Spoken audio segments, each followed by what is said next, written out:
Whatever you wind up doing is exactly what you should be doing. And I have not behaved one single day of my life. Not one day of my life have I behaved, and I am fine. I need your help. I can't tell you what it is. You can never ask me about it later, and we're going to hurt some people. Whose car are we going to take?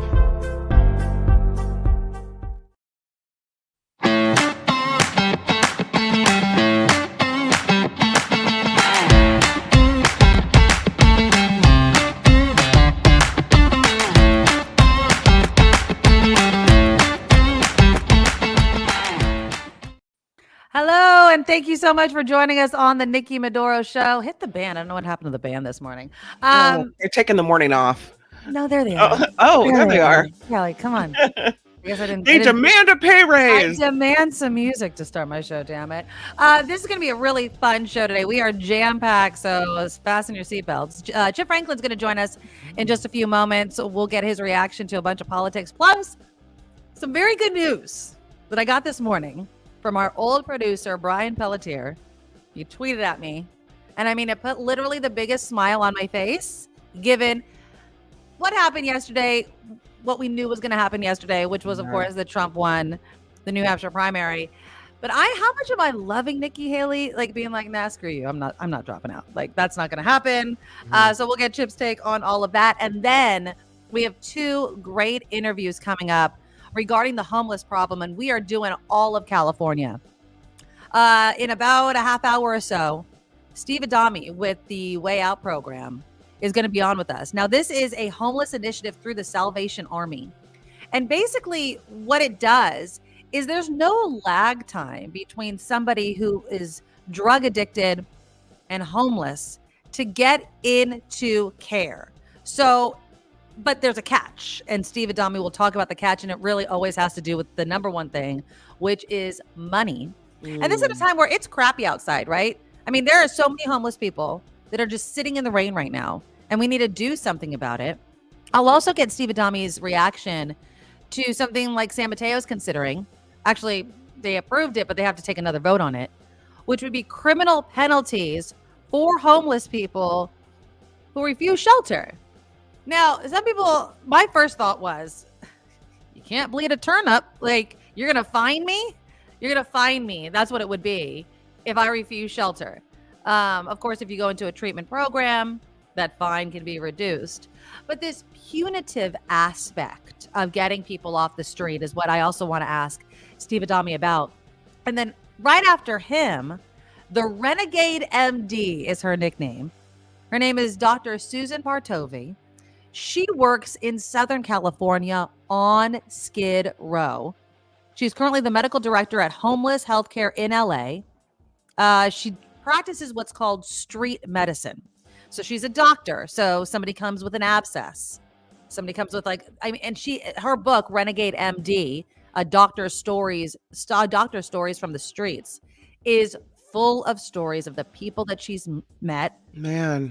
And I mean, it's got to be hard. She now has some, possibly controversial or unconventional tactics on how to deal with the homeless. So we will get her stories as well. And I wanted to talk about this because arguably, I think crime, like we were talking about yesterday in Oakland, is one of the top issues facing California. Homelessness, right? That desperation of people is also huge. So that is all coming up on this very busy about it from somebody who's seeing these people day in and day out and trying to help. Exactly. And so that's what I want to talk about with both of these people is San Francisco, LA. And I also want to talk to Dr. Partovi just about the existence for so long of something like Skid Row, right? That it's just been accepted to be there. And this is a community. If you know anything about Skid Row, I mean, there is a huge community here. It's just been allowed to exist. And I want to know from her, like, do you accept that idea? Or is that just an example of an abject failure from local officials and state officials to do something about it? All right, so that's all coming up. But before we do that, please click the thumbs up button. Show your support for the show. The super chat is live. And look who came through with a $5 donation before the show. Spencer. Now, Spencer, I was also seeing some comments. Apparently, you're getting married today. So congratulations. What? Yeah, apparently he's getting married today. So congratulations. Yeah, there he is. I'm going to get married. Oh my Congratulations. goodness. Congratulations. This is amazing. So thank you for the $5 and a big congratulations and a good luck. And it's going to be fabulous for you and your partner. So Huge that's awesome. congratulations. This is wonderful news. You Wow. always like to start your morning with some good news from some of your supporters, right? Yeah. Our Patreon, of course, is always live. The NikkiMadoroShow.com is where you go. Our monthly Patreon is there. We cannot do this show without you guys, and we appreciate each and every one of you Madorables out there that donate. If you've been considering it, again, you can donate whatever you want. It's one time a month. And if you could afford a little bit more and bump up your donation, we would really appreciate that as well. And I know some of you love PayPal. So thank you, thank you, thank you. Just go to paypal.com, hit the send button, and then put in the email address, thenikkimadoroshow@gmail.com. All right. So let's get into what happened last night. Not surprising to anyone, but let's get his take. Our own Chip Franklin. Hello, my friend. Hello. It's interesting. I was listening to you talk about Skid Row. I mean, if you really want to find out what Skid Row's like, stop paying your mortgage. Right. I mean, Yeah. and for a lot of people, that's it. By the way, I just got an email from your dentist, and he wanted everybody to see. Shut up. This is what your teeth look so like. Chip, it obviously was eavesdropping on my conversation. I have to go for a deep cleaning today. I've got like this pocket behind my teeth, and I'm That's very pretty nervous cute, about right? it. I'm Yeah. very nervous about it. I mean, you see this smile. I have to take care of this smile, Chip Franklin. I mean, it's one of your favorite It's all, things. those are all fake caps. Can you imagine? Take 'em out. Can you imagine? He talks like this. He sounds like Trump. Can you imagine if I had caps on my teeth? How big my freaking smile would be then? Oh my god. Okay, let's get into first. Did you hear this latest news? Brian Pelletier, our old producer. Yes, I did. Jon Stewart is coming back to The Daily Show. Now you know this. I've told you this before. I maintain, now I don't have any scientific evidence of this, but I've maintained that if Jon Stewart was still the host of The Daily Show, Donald Trump never would have become president in 2016. Never. Because he reached an audience and had a way of cutting through the BS that resonated with people. And he bailed right before. And I just feel like there was this vacuum of misinformation and nobody that had the reach at that time that Jon Stewart had. So I don't know. I mean, doing this right when Trump wins the New Hampshire primary, I'm kind of seeing a correlation here a little bit. Yeah, but you're vastly underestimating the lack of spine of the entire Republican Party. I mean, you go back and you look at, just go, Ted Cruz, his flip. My favorite flip around, I think, of all those people. And by the way, don't be praising Nikki Haley because she will endorse Trump too. She will. But I just like her being a spoiler. I like the fact that he can't focus on the general because he still has to battle her. That's what I like. Well, I mean, the new polls showing Biden increasing his lead. So, I mean, you're not hearing that obviously because Trump would never admit that. But, no. The independents crushed Trump last night in the state. Not one Democrat, by the way. Democrats did not vote in New Hampshire for all the BS. Well, he had to write in, and Biden won. They were worried that he would lose to that Dale guy, but that wasn't going to happen. By the way, it's funny when I tuned in earlier, and you weren't on the air yet, and I was listening to you. Mm-hmm. Yeah, that's a show you should put on the air. No, I'd get kicked off YouTube instantly. None of it would be able to be aired. I mean, I think that moving forward, there's so much, about Trump's mental acuity and how it's slipping, but it's not anything really recent, I mean, and you saw Sununu, who I think was the former governor of New Hampshire or U.S. senator, I can't recall, maybe both. I was on Fox talking about it. Kelly McEnany actually drew Trump's ire by saying that he needs to soften his tone because independents are moving away from him. And but he won't. He's incapable. He doesn't know how to. No, he's anything but mentally himself. ill. He's mentally ill. He is a sociopath. I mean, there's hundreds of psychiatrists that have studied, narcissistic and sociopathic, personalities. And I mean, he is the classic one. I mean, he cannot help himself, but that's not the issue. The issue is the party. You saw last night, Tim Scott and the Indian guy. Oh my God. Oh, I should have that video up. And the Indian guy whose name I can't pronounce. Is that racist? I just call him the Indian guy whose name I can't pronounce. Which one? The guy that ran for president. The Indian Ramaswamy? Guy. No, the Indian guy whose name I can't pronounce. Stop. No, I'm serious. How do you say his name? What is it? Vivek Ramaswamy. Exactly. The Indian guy whose name I can't pronounce. Anyway, so these poor guys who have absolutely no spine and are standing behind Trump. And then, it just expands. The latest, of course, was Marco Rubio's. I mean, Oh God. Basically, Trump said Marco Rubio in front of millions of people has a small penis. He's a little Marco. And he did this for a while. Now, I'm not saying that, your manhood and your ego should judge all of your, but when a guy criticizes, you say it on national television, it's embarrassing. But here's the thing: is it like, first of all, Trump has not talked about policy now for at all. I mean, if you were to, I swear to God, and my wife gets mad at me because she goes, not everybody knows this, but if you were in a debate to say, how many members are there in Congress? Do you know? I want that so bad. I want that so he bad. He wouldn't know the answer. Now, granted, most Americans don't, but this guy's running for president, right? Exactly. Or ask him, what is the capital of South Dakota? I guarantee he would know.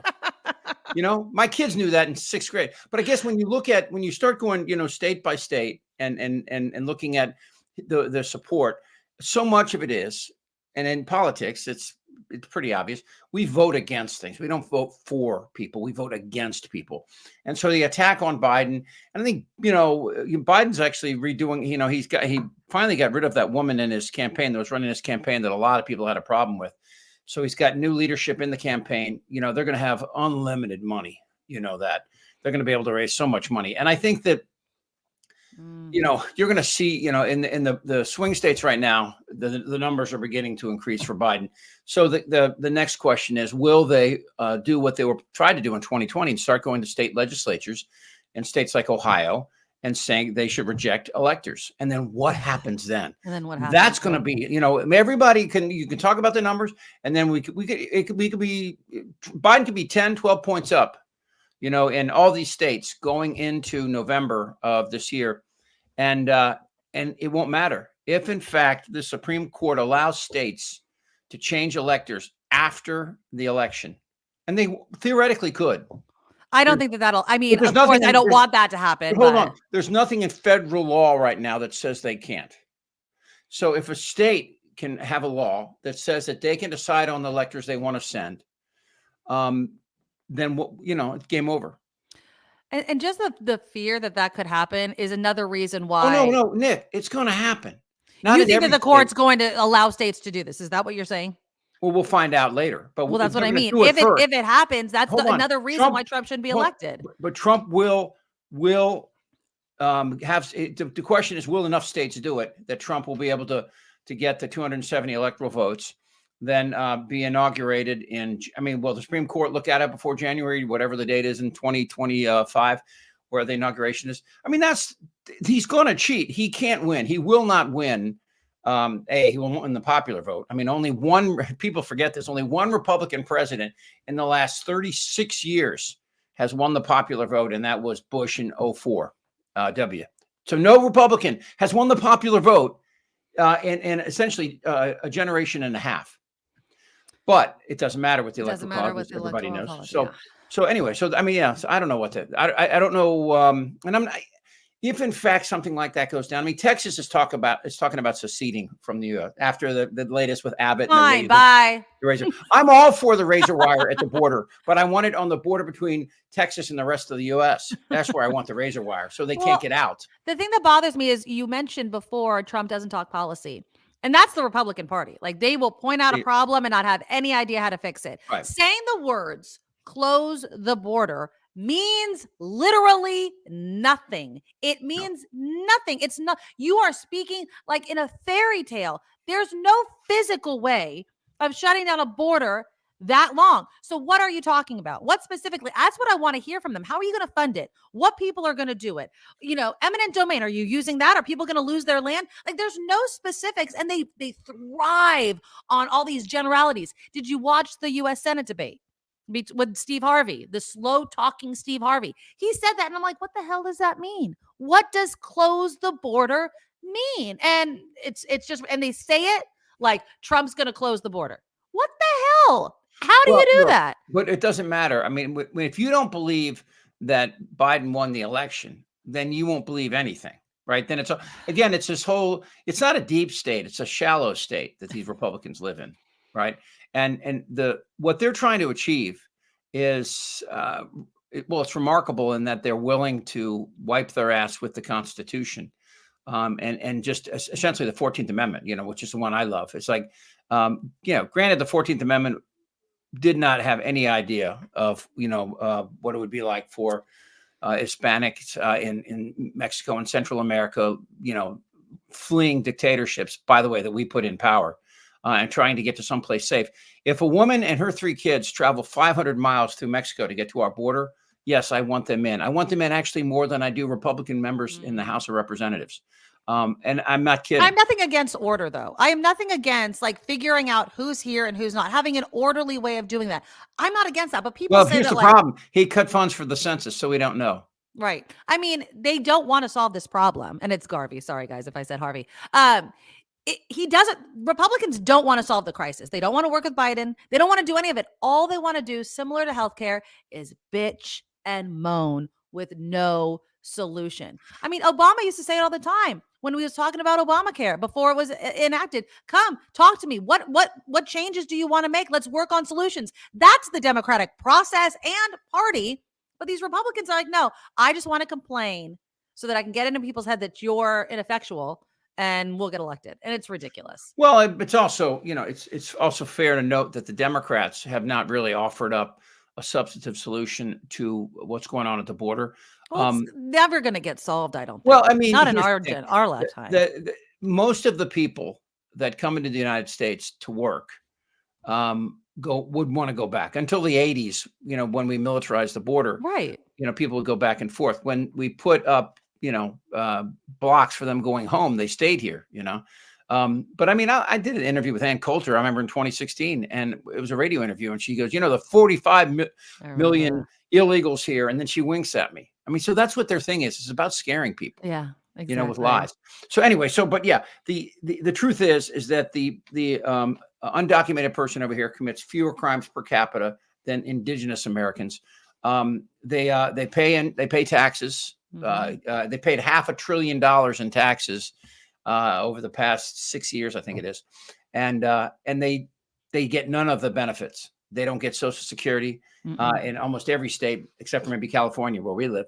They can't get any kind of other benefits at all. Housing, food. They can't. I mean, it's.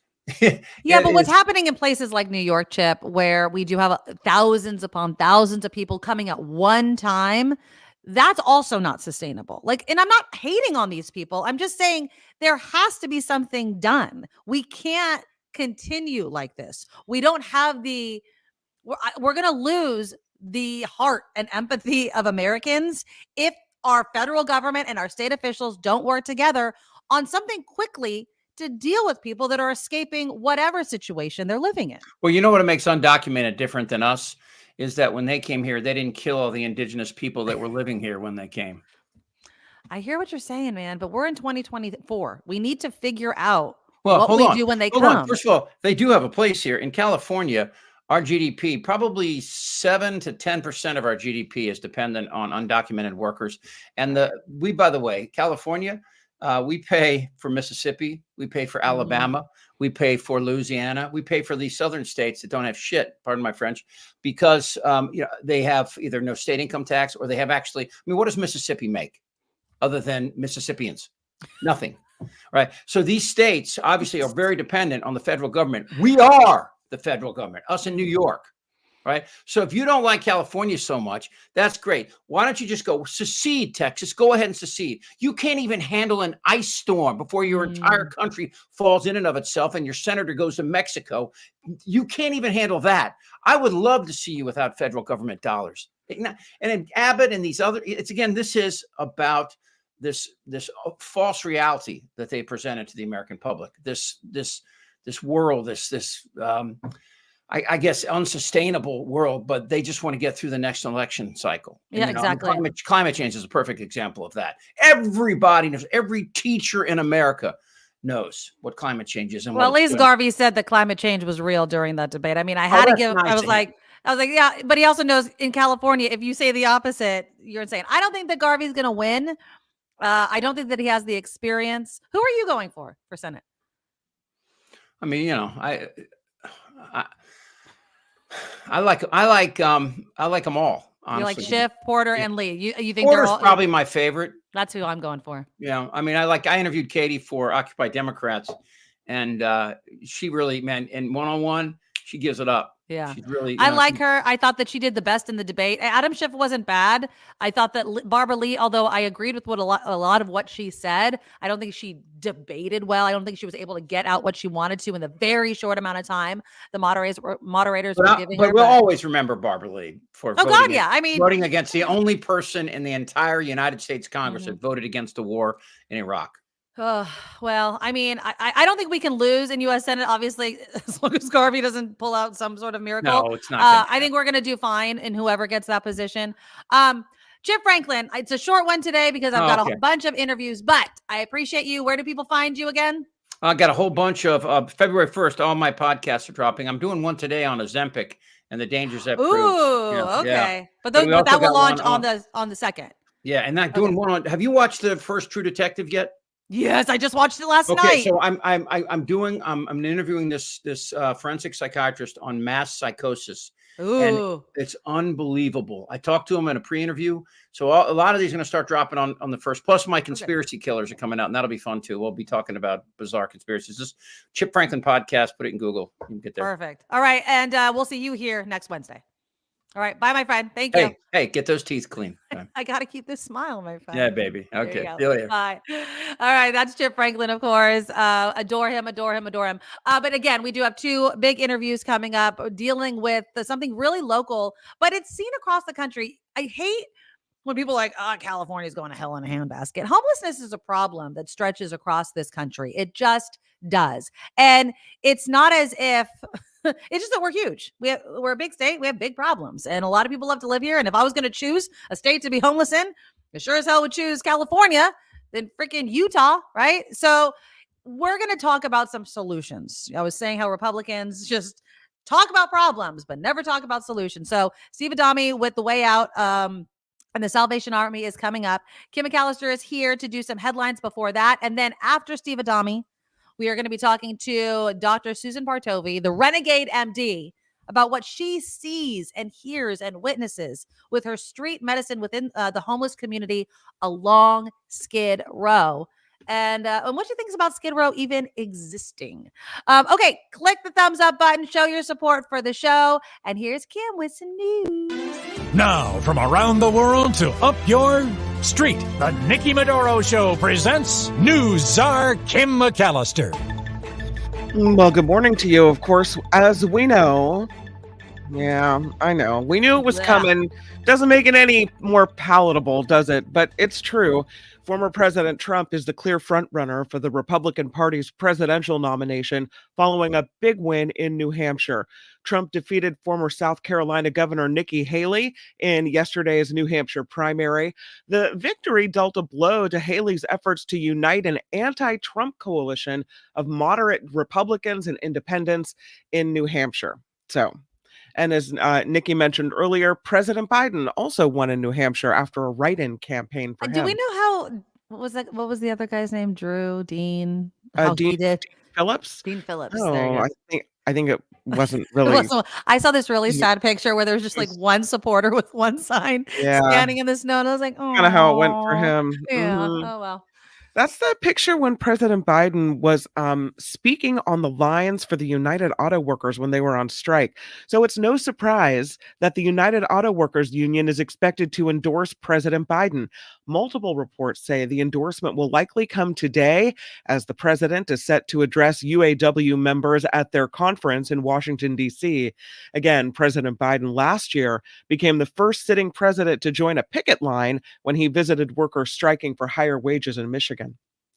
The top Republican in the Senate is calling for more aid to Ukraine. This is Mitch McConnell, and he's the Senate minority leader. He said today, backing Ukraine is about cold, hard American interests. He says it's in America's interest to degrade Russia's military. Speaking of what's going on with Russia and Ukraine, a Russian military plane carrying at least 74 people has crashed north of the Ukrainian border. Russia's Ministry of Defense says the aircraft was carrying 65 Ukrainian prisoners of war who were part of an exchange when that plane went down. Russian news reports say 9 other people were on board, including 6 crew members.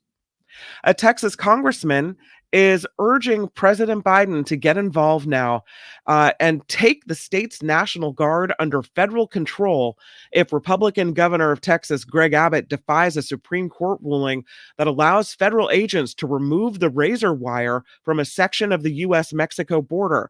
This coming from Democratic Representative Joaquin Castro after Governor Abbott did a post on X saying the Texas National Guard will continue to hold the line in Eagles Pass.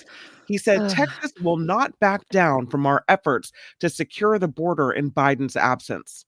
So Castro reshares that and then says this: Governor Greg Abbott is using the Texas National Guard to obstruct and create chaos at the border. If Abbott is denying yesterday's Supreme Court ruling, the president needs to establish sole federal control of the Texas National Guard now. This is heating up. If that happens, it's going to be a huge thing. So yeah. We'll see what happens. The Justice Department is turning up the heat on the Supreme Court when it comes to the abortion pill. They want this pill called mifepristone to stay on the market. New court papers argue the ban would be damaging for women and healthcare providers. Last year, a pro-life group in Texas sued to get that drug off the market. Again, the Justice Department now turning up the heat on the Supreme Court to allow it. California, this is a doozy. California may soon require speed governors that would limit vehicles from accelerating 10 miles per hour faster than the posted speed limit. You know, I've always wondered about this. That says no. You know, I don't know why cars, okay, again, I know I'm going to get probably some heat from this, but why do cars go faster than they're ever allowed to drive? This is America. We love our cars. And we love our speed and guns. Come on. I know. I mean, I guess like if you need to get it in front of something, obviously you need to go faster than, you know, obviously what the speed limit is. But someone's chasing you. And the government well, his car can only go as fast as well, right? Get away. You're all just going like it's like a 45-mile-per-hour chase. It's like you open the it up and slowest see chase what ever. speed you can really do. That's so funny. That's really, really funny. Circulating through the state's legislature would require this device to be installed on all new vehicles. For example, a car could not go faster than 80 on a 70-mile-per-hour highway. The bill is currently in committee, but if it does have initial support from lawmakers. Speed governors, that's what this is called. Prepare yourself. You know what it reminds me of? RoboCop. Ooh, right? yes. And in RoboCop, like you couldn't possibly break the law because the car wouldn't do it. Right, it wouldn't do it. Yeah, that's really cool. Okay, I mean, state is coming to you. Nanny state. I just can hear it right now. I can absolutely hear it right now. This is interesting, and I didn't realize it was a law, but there is a new California law requiring police officers to reveal their gender identity, and it is on hold. What? The data is supposed to be submitted to a state anti-discrimination board when police report information about the people they pull over in traffic stops. The Peace Officers Research Association of California and other organizations sued, saying their members should live as they wish, identify as they see fit, and share that identity on their own terms. A judge ruled yesterday to pause the requirements as the legal challenge plays out in court. I mean, I don't know how I really feel about that. I don't understand why, right? Like, do I need to, how much identity does a peace officer need to give beyond their badge number, their name, or some sort of identifying marker? Does that make sense? I don't understand why we need to go this far, but okay. Yeah. This report is sponsored by you, which means that we do rely on you to support the show. So please check us out at thenikkimadoroshow.com, thenikkimadoroshow.com. And we thank you for everything you do for the show. I'm Kim McAllister. This is The Nikki Maduro Show.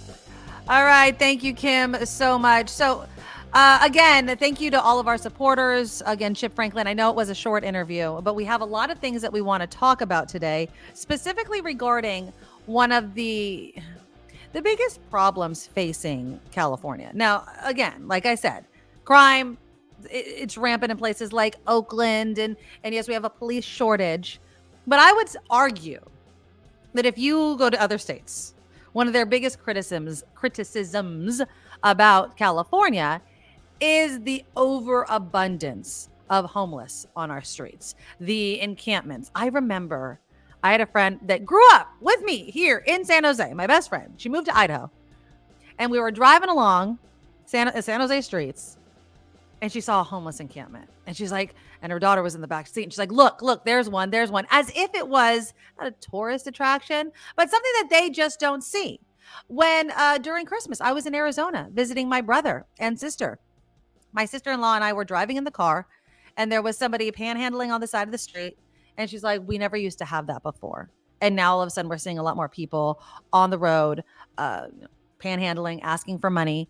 Not necessarily homeless encampments. I didn't see a bunch of those, but I told her, I'm like, look, as more people move to your state, unless you build affordable housing, then you're not going to be able to handle it.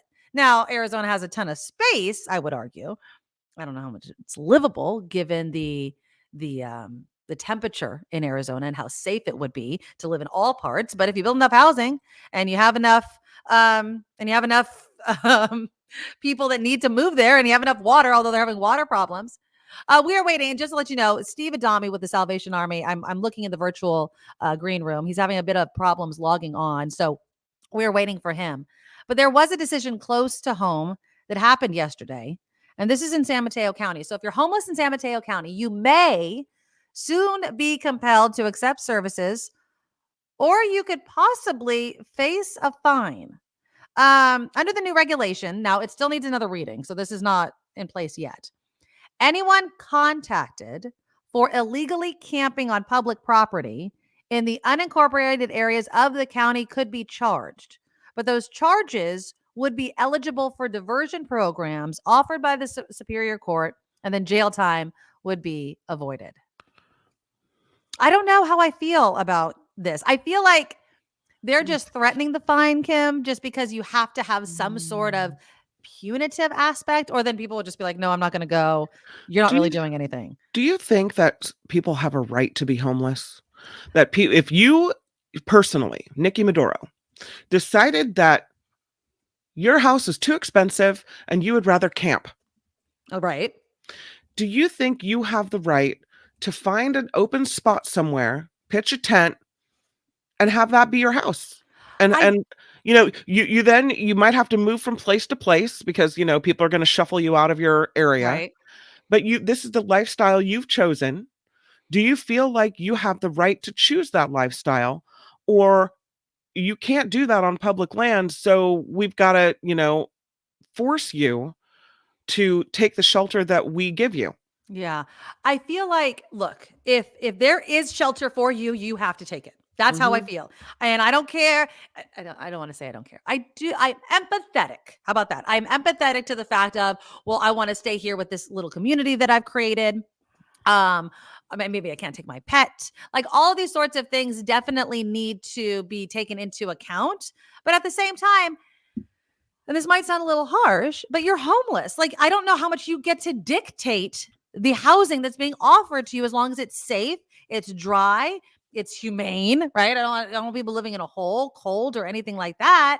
But at the same time, somebody was just asking in the comments a great question, which is, Kim says, why would you move to a state that you couldn't afford to live in? Well, some people just grow up in a state that becomes unaffordable, right? Like, I live in the Bay Area. It wasn't as unaffordable. It's just that the income that we get versus how much things cost is so astronomically different than it was decades ago. It has not kept up.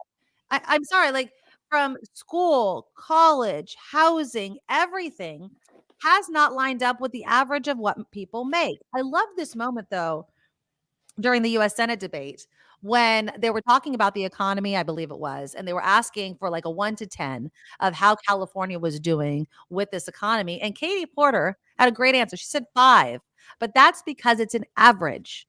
We have so many rich people, but so many more low to middle income people that the average is so skewed. Yes, there's tons of people that beachfront property that work in the tech field and all sorts of things, right? Make great money. And so they keep it up here, right? And they're able to pay cash for these multi-million-dollar homes. But for the rest of us, where we don't work necessarily in tech, we can't afford it. We can't afford it. Now, do I think that San Mateo should fine people? I don't know. But I don't think that it without the threat of something that people are just going to ignore you. I mean, that's just common sense. It's if there's, we know that with crime, right? Any crime, if there's no consequence, then people are just going to do what you want to do. Now, Phineas, I'm not saying homelessness is a crime. Being without a house, being unhoused is not a crime. But what can be is where you choose to live, right? I mean, that's the problem. It's not a crime to be unhoused. It's a crime or against the law or against, code for your tent to be in the middle of a sidewalk or to be in front of an apartment building or to be in front of a business. Now, I'm not saying not in my backyard, Phineas. I'm saying build. And hopefully we can get Steve Adami on, because that's exactly what the Way Out program is doing. It's creating these treatment programs. There was one point, I was reading the brochure and doing all this background information on all of this. And there was this one point where they said there's usually like a brief moment sometimes, and it could be very short, of clarity for people that are drug addicted, that want to get shelter, want to not be there before they go back to using their drugs or wherever, right? And so in that moment of clarity, there needs to be a place where they can move, they can go to immediately.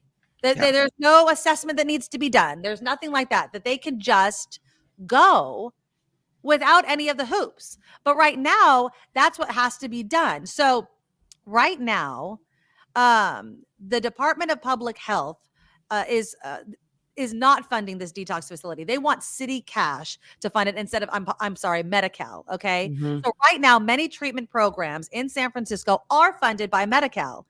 And what that means is that clients have to go through an assessment before they receive treatment. But that misses sometimes the window that people want in order to do this. Okay, so I'm just going to bring on, I hope Destiny is ready.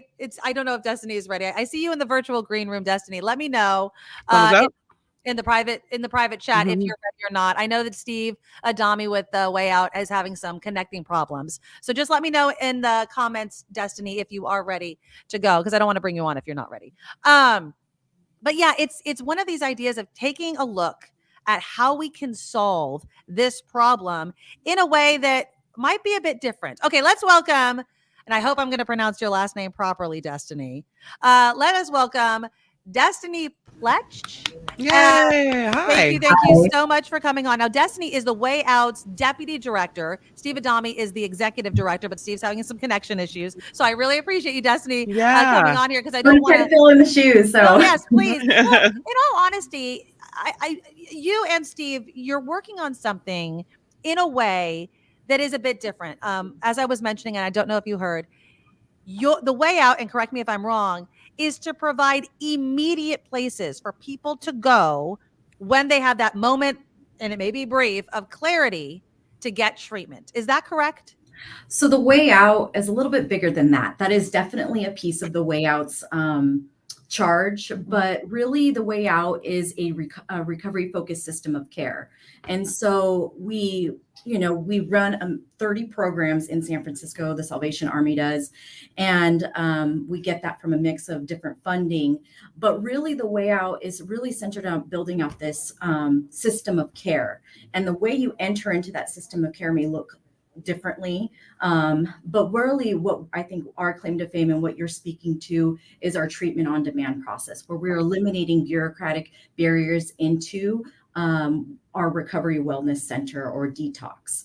So each night we serve around 750 people across our 8 housing programs who struggle with addiction. And really, this is an initiative to help people get off the street immediately in real time, help them stabilize, teach them how to live for a few years, give them a place for a few years to practice living, and help them reclaim their lives in the community, and become eventually independent and financially stable. What's the cost of a program like this? Well, free to the people now accessing it. It takes a small village in the millions, right? We're running, like I said, 8 different, we have 6 core programs. Residential treatment costs a pretty penny right now. I think we charge around $75 to $115 a day for the cost of a bed. That's whether in detox or a recovery wellness center through residential treatment, which is up to 6 months. But then we have transitional housing, which is about $75 a day per person. And then we have other programs. So you can imagine the cost add up. And we rely on a mixture of philanthropic dollars and also have a combination of government contracts. And then we supplement, right? Like, we're here, we're not trying to turn anyone away. So if somebody doesn't necessarily fall into a specific funding pool, we're here to kind of leverage and say, we're here to help you out. But you're not scaled in a way in which everybody that's homeless in San Francisco can immediately go into your program.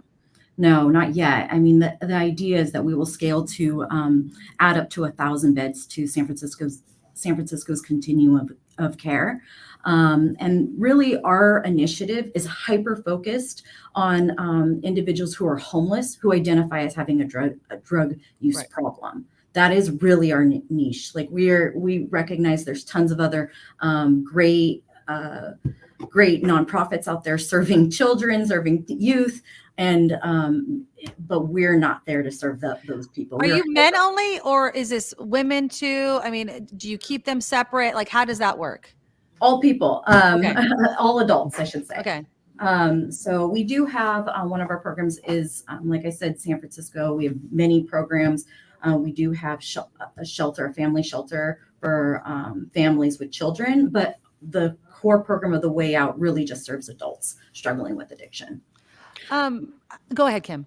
I was going to say, what do you say to people who have seen the money that the state of California has put toward the homeless crisis, and they don't see any difference? It seems like no matter how much money we throw at this thing, it's still the same problem we've always had, if not worse.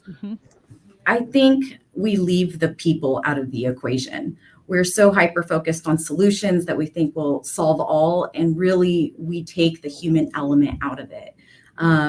Again, just speaking to the people that we serve, I think that by putting recovery, you're an active agent in your own recovery. So you should have involvement in that process. And sometimes we put the cart before the horse and we say, hey, this is a housing problem. We need to build more housing. Let's build our way out of this. And that's, I think, the frustration that I think everyone sees, especially in San Francisco, where we've gone in an all in housing first approach. And yet, we see conditions on the street not improving. We see the overdose rates inside homes exponentially growing. And so there's a problem, there's a disconnect here. And I think that's because we've left the human element out of it, that you need to be, prior to getting housing, we need to teach you how to live. And that's really what the Way Out is aimed at doing, is getting you stabilized. If you identify as having a drug problem, getting you stabilized, bringing recovery to your life, giving you the time to practice that in a community that supports you, and then eventually gaining your independence, getting a job, everything that becomes possible with recovery, we leave out of the equation currently in California and in San Francisco in particular, because we think if we send them to inside a house, problems magically disappear. And they don't. And I was of the belief of that at one time myself. I thought, hey, if we surround them with supportive services, they will come. And that's, when somebody is active in their addiction and then you pair that with mental illness, it's really not realistic to expect someone to necessarily participate in services. And Destiny, I talk a lot about on this show when we talk about homelessness about the human infrastructure of ideas like this. Are there enough qualified people and enough, and this is physical infrastructure, enough places that will allow this to expand in San Francisco? Because my mind, as you're talking, love the idea. Can already hear the NIMBYs. Oh, that's great, but I don't want that recovery center in my neighborhood. That sounds great, but we don't have enough people or can't pay them enough to entice people to help people out of their drug addiction. Does your program have a shortage of both human and physical infrastructure to expand? Well, I think the social services world, especially in the mental health side, has a shortage of clinicians. We are seeing a shortfall of qualified people, and that definitely translates to the program level hiring, staffing. We're really lucky that, we've raised wages so we can remain competitive, but there's definitely that need, right, that we can never seem to satisfy. I think even on a city level, that's a challenge. As far as infrastructure, we're really lucky being with the Salvation Army is the largest nonprofit landowner in San Francisco. And so we have the physical space to expand, but we just need to pair that with the resources, as we earlier mentioned, to scale to that 1,000-bed goal and build out our continuum. Is there an effort, as you speak about, the resources, the funding and things like that, to consolidate with other nonprofits that maybe do something similar to what you do and kind of siphon some of that funding away when you can maybe work together? Because that homeless industrial complex mentality that a lot of people talk about is like Kim mentioned, we're throwing a ton of money through all these different organizations. Why can't they coalesce behind a couple of great ideas and then help more people that way? And that's certainly possible, right? I think that it's going to take everyone to get behind this. I think the challenge is that we all have different strategies at attacking this problem. But there's similar like-minded organizations that we certainly do partner with on an ongoing basis. I can name Mentoring Men's Movement, Solutions for Women, Positive Directions. We have a network of committed individuals. We actually have the recovery coalition that we partner with. So there's lots of people who are attacking this issue from a variety of different ways that we're pleased to partner with. Well, let's welcome right now Steve Adami. He's the executive director of The Way Out. And Steve, I think I'll need you to unmute your camera. Just look for the little microphone sign and you'll be there. We go. Thank you. I'm glad your internet came back on. So fingers crossed it stays. But I'd love to hear your story as well. And thank you, Destiny, also for all the information. Yeah. And she was giving us some of the nuts and bolts of what the Way Out program is. But Steve, you have a very interesting story about how you became involved in this. Just kind of give us the brief background on yourself and how you became involved in this. Sure. Well, thank you, Nikki, and thank you for having us today. It's really an important topic to talk about. I mean, San Francisco is really in kind of a crisis, and it's important that we all come together to help solve the problems. But my story is kind of simple. I spent a few decades in and out of jail and prison, homelessness, using drugs. Got out of prison in 2010. While I was on parole, somehow I happened to get a master's degree and got hired by a law enforcement agency and worked in the reentry division of the adult probation department with Destiny. And then over time, got promoted a few times and became the director of the reentry division. And in my time in that role, we designed and implemented close to 60 programs that are all operational today, really focused on helping people kind of rebuild their lives, overcome addiction, and kind of reclaim their place back in the community. So it was quite an adventure. We felt like we kind of solved the justice system. There wasn't a bunch of people left on probation. The county jail count was way down. The prison population in California had dropped by about 100,000 by the time I got out of prison. But when I walked outside, I live in San Francisco, when I walked outside my house, it seems like the problems weren't going away. Right. And so there was an opportunity to take on this initiative with Destiny and really start to tackle some of really social problems that are driving housing insecurity in San Francisco. So The Way Out is an initiative that really focuses on recovery and coordinates the Salvation Army's efforts in San Francisco into the system of care that is hyper-focused on helping people overcome addiction, helping them stabilize and heal, and kind of reclaiming their lives. Right. Now, What do you think people don't understand that this program can address when we're talking about not just homeless, but drug addicted homeless? Well, I mean, I think when you look nationally at the drivers of housing insecurity on a national level, then on a state level and the local level, yes, rents are high for everyone. That's true. But our own data tells us in San Francisco, and it's self-report, that 52% of the 8,000 people that have nowhere to live struggle with addiction. Nationally, that number is about 26%. Destiny and I led a 2-year mixed methods research project that we presented to the Board of Supervisors in April right before we joined the Salvation Army. And that data told a different story. And it was really, I think it was 7% of San Francisco's homeless population were interviewed. We also did a subset of people that were in one of our navigation centers that we designed. And the addiction rate amongst people that had nowhere to live was much, much higher. The Billie Holiday Center, which is a reentry navigation center, of the first 200 participants in there, 93% had struggled with addiction and 50% had struggled with addiction for 15 or more years. Wow. So what we've done at the way out, it's not revolutionary by any means. It's people have been doing these fragmented pieces. The unique thing about the way out is that we have all the pieces. So you don't need to go to a bunch of different providers, right? The Salvation Army is the only organization in San Francisco, and I want to say this over and over so people understand this, that we have everything from licensed drug treatment to therapeutic communities, transitional housing, and permanent supportive housing. So some people in the city have permanent supportive housing. Some people fund treatment. Some people fund transitional housing.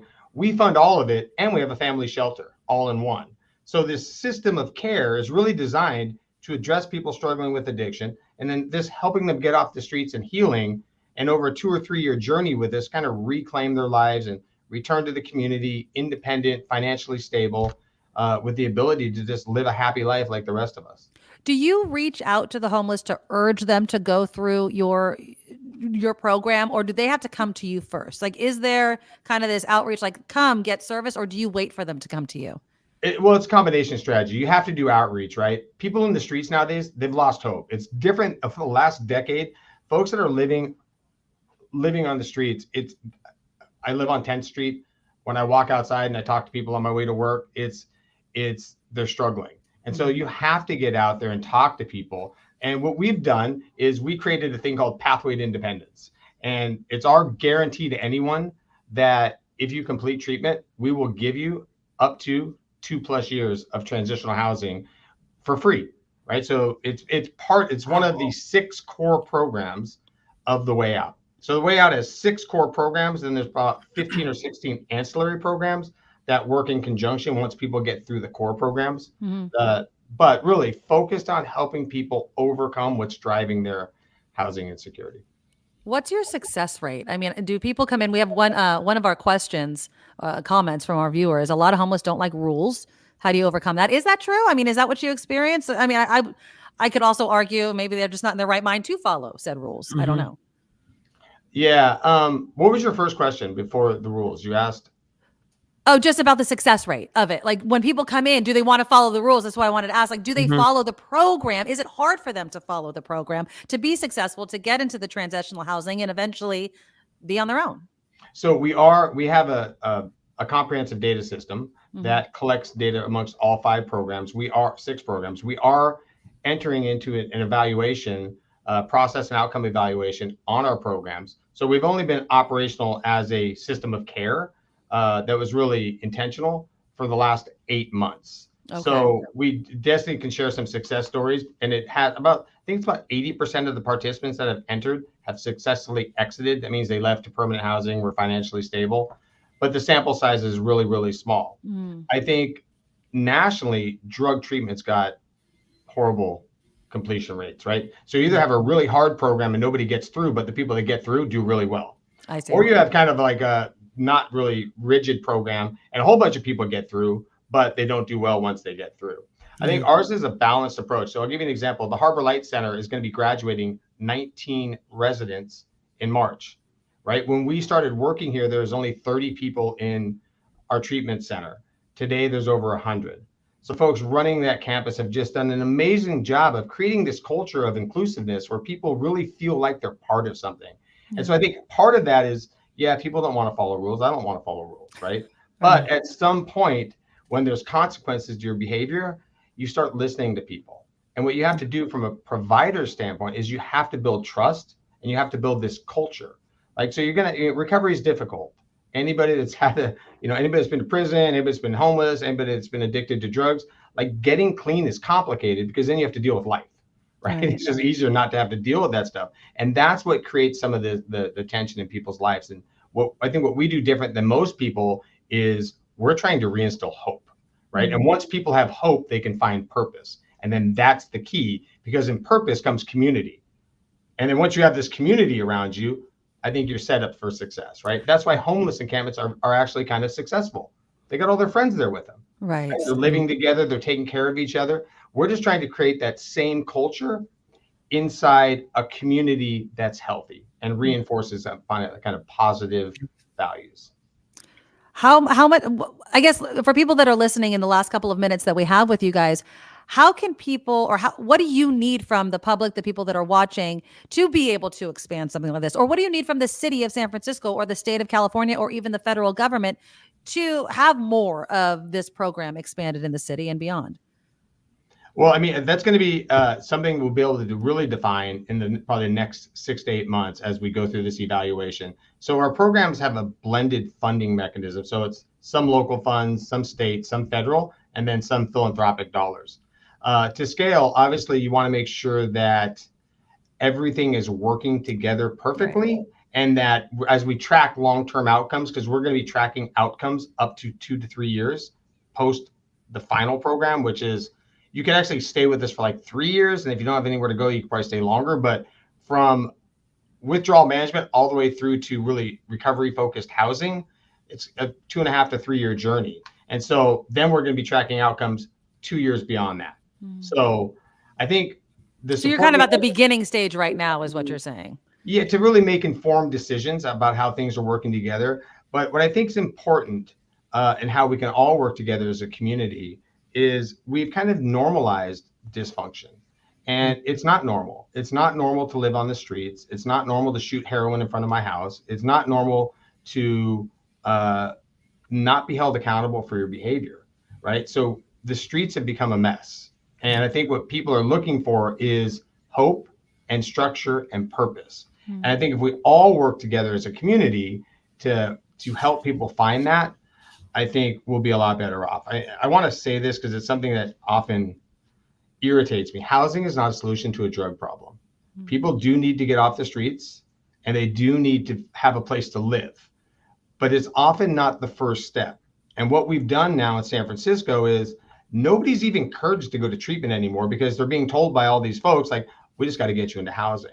Yeah. We know from the city's own data that of the 3,000 overdose deaths since like 2019, 71% of those came at a fixed address. People had a place to live, right? We also know that 52% of the people that have nowhere to live are struggling with addiction.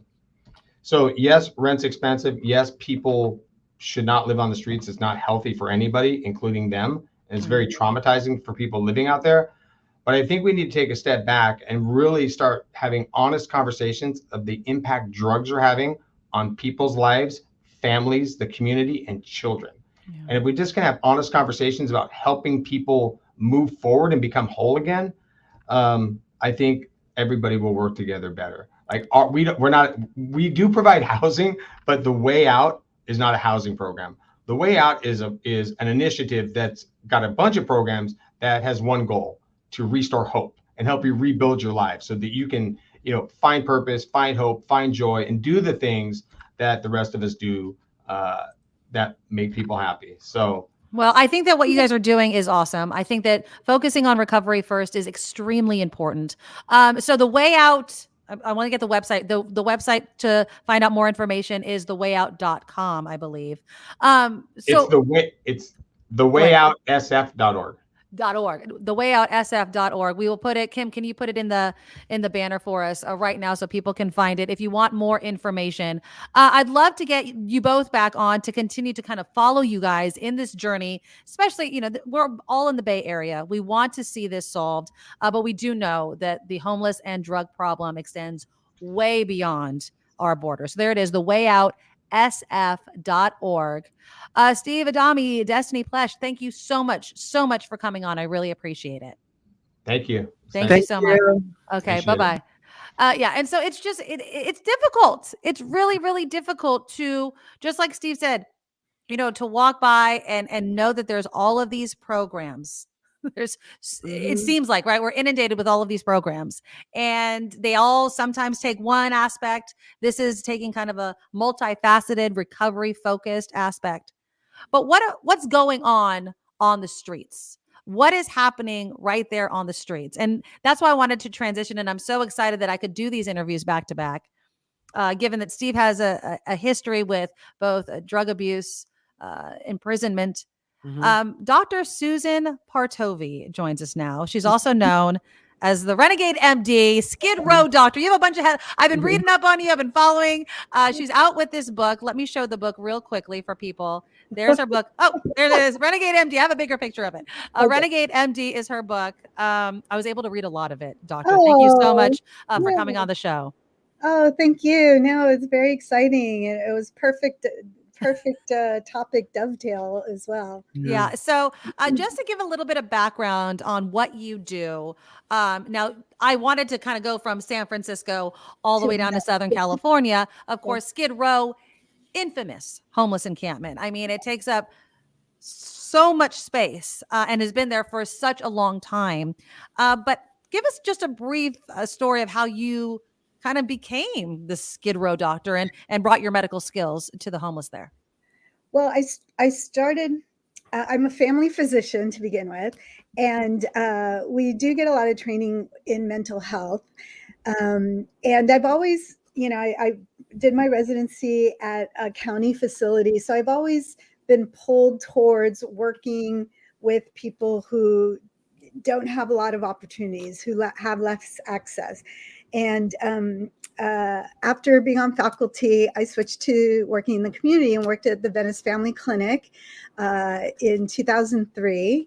And they had a very robust homeless medicine program. And after a few years, myself and a couple other physicians started the first street medicine program in Santa Monica for all of LA County. And that was in 2006, 2007, around then. And it was quite an eye opener. There's a difference between seeing people in the shelter, because that means they were actually able to go to a shelter, and then actually going to see them in the streets. And what really blew my mind, and it still does today, are the people who are severely mentally ill and or severe substance users. They kind of go, they often can go hand in hand. Sometimes you can't tell the difference between one or the other, right? So we call them the gravely disabled, who really can't take care of themselves. And California, for sure, just historically has not done a good job at taking care of this population. And so I've been, fighting the good fight, so to speak, of really trying to get the best care to them as possible. And it's interesting that Steve was talking about treatment first, because I agree that especially with the severely mentally ill, like really in the throes of their psychosis, getting them a place to stay. First of all, they don't want to be housed, right? They don't think anything is wrong. And so, so treatment first for a small proportion of people who are living in the streets might be the way to go. And so aggressive treatment, starting them on antipsychotics in the street, switching them to, there's now a shot, there's a few different medicines that are long acting, up to 6 months. Oh, wow. So it really is a game changer. And so, so one of the things I am trying to do is really increase access to people who are out living in the streets to these miracle medications, and also get people who are in the outreach world. So it could be nurses, clinicians who don't feel comfortable treating psychotic symptoms, and really kind of training them to become more comfortable, because there's just not enough psychiatrists out there, and they have a really hard job, and it's a difficult specialty to be in. So what are the medications that you reference do? Are you talking about the drugs that, or the medications that you give to someone that counteract the effect of drugs, or what do you? Antipsychotics, I would say, or something like that. So there's a lot of gray area between mental illness and substance use, right? There are medications that help with substance use. Most of them are psychiatric medications, so like to deal with cravings, right? Or there's replacement medications, say for opiate use. There's like buprenorphine that can be used to basically not feel high, but also don't have the symptoms of withdrawal from opiates. But then there's medications for psychiatric symptoms or psychotic symptoms, but it could also be for PTSD, depression, anxiety. But the ones that are really, I call the super dupers, are the ones that are exhibiting psychotic symptoms. Now, the psychotic symptoms can be from schizophrenia, but lately, methamphetamine use has been a huge culprit of causing psychotic symptoms, so much so that a third of people who have psychotic symptoms, even if they stop the methamphetamine use, they go on to have persistent psychotic symptoms after 6 months. So we're seeing a really big uptick in psychotic symptoms. And when someone is in the throes of their psychotic, they are at such a dangerous place in their life. And so trying to get to them and get the care they need before they go to prison, before they go to jail, before they get hospitalized, or before they die. So that's how did you get into this community? Now again, if you're just joining us, Dr. Susan Partovi works along Skid Row.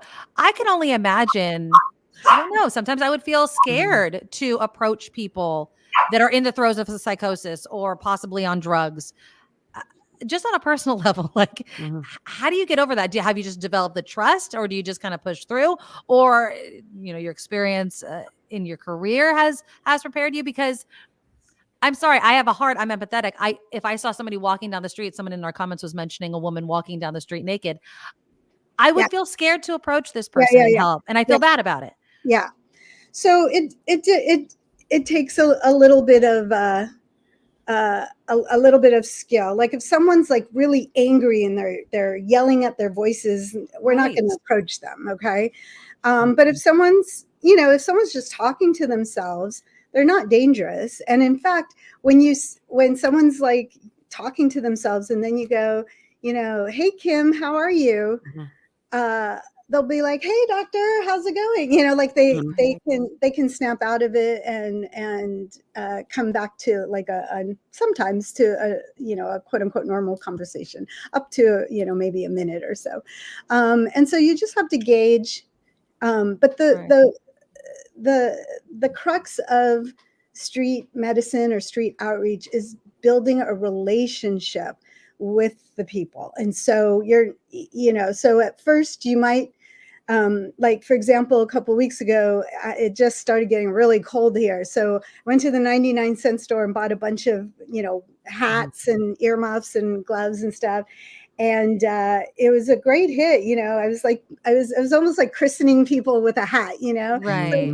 Like, it's kind of cold out. Do you need a hat? And they're like, yeah, sure. Thanks. And then you can start. It's what we call an engagement tool, right? Yeah. And so you can say, hey, how's it going? What's your name? And one person, we gave him a hat, and it turned out to be his birthday. And and it just depends. Like if they're willing to talk to you, you can just say, hey, I'm a doctor. Do you need anything? I'm trying. So do you provide as a doctor things like clean needles and bandages if they're injured, or do you treat them, kind of triage them if they have any injuries? Yeah, I mean, street medicine, kind of originally, you have your backpack and you have your medicine and gauze and tape and, saline and stuff if you have to. Nowadays, thank goodness, most people have Medicaid or Medi-Cal in California. And so what we can do is if they need something like an antibiotic or a blood pressure medicine, we can call it into the pharmacy. Our outreach worker can go pick it up for them and then bring it. So, but yeah, usually you have, some creams in your backpack and bandages and stuff like that. But what I'm trying to do is actually, so I have samples of antipsychotics in my backpacks. So I'm actually trying to find the sickest of the sick and really just start saying, hey, are there any medications that you might need refills on? Like, right. And then they're like, yeah, I do need a refill. Okay, what did you used to be on? Did you take this? Did you take that? And, I have a few different ones in my backpack. And if they've been on one, I can give them a shot. So I did that with the guy it was his birthday. I'm like, let me give you the long acting shot. And he knew the medicine. And so I was pretty confident that he had been on it before. And and so the idea is it'll stabilize them. And it works pretty quickly too. So it's kind of nice that their thinking becomes more organized. I have a question on a personal level, because it seems like just hearing you talk about it, that it's satisfying work. Obviously, you became a doctor to help people, and here you're helping people that need the most help of all of us, right? But on a personal level, when you go home, are you just dragged down and frustrated that you're seeing the same people over and over and you can't quite get them to not be in the position they're in? How do you cope with the cycle of homelessness and kind of putting band-aids on it, but never really being able to fix it? Right. Well, no, we do have successes. It's a very mercurial path of emotions. And so I always say that the highs are high and the lows are low. Yeah. And so, for example, one of our patients, we just started doing specifically outreach in Skid Row to look for people with severe mental illness. And we had a guy who had been receiving medications, just got transitional housing, and 2 weeks ago he passed away. Oh, I'm sorry. So and I was on vacation, and my colleague called me to ask me, hey, I'm hearing this, can you look it up? And sure enough, it was true. So that really sucks. And but then the highs are high when you meet this guy who was his birthday and he accepts the shot, and then he's like he has a phone number so we can call him, so when his next shot is due we can find him. And so it's definitely a few steps forward, a couple steps back. Right. It is a very like I said, up and down. Yeah. What about the existence of Skid Row in general? Some would argue that some would say, in my opinion, there's kind of two main thoughts, right? One, like our previous guest, Steve, was mentioning, it is a success. They've created a community. They can depend on each other. They can, people like yourself can find a large group of people to provide whatever services they can to. On the other hand, it's a big flashing light of people need help, and you're just allowing this to exist. I mean, should Skid Row exist, and not just exist for as long as it's existed? Right. It started in the 20s and 30s around the Depression, right? And it was mostly alcoholics, and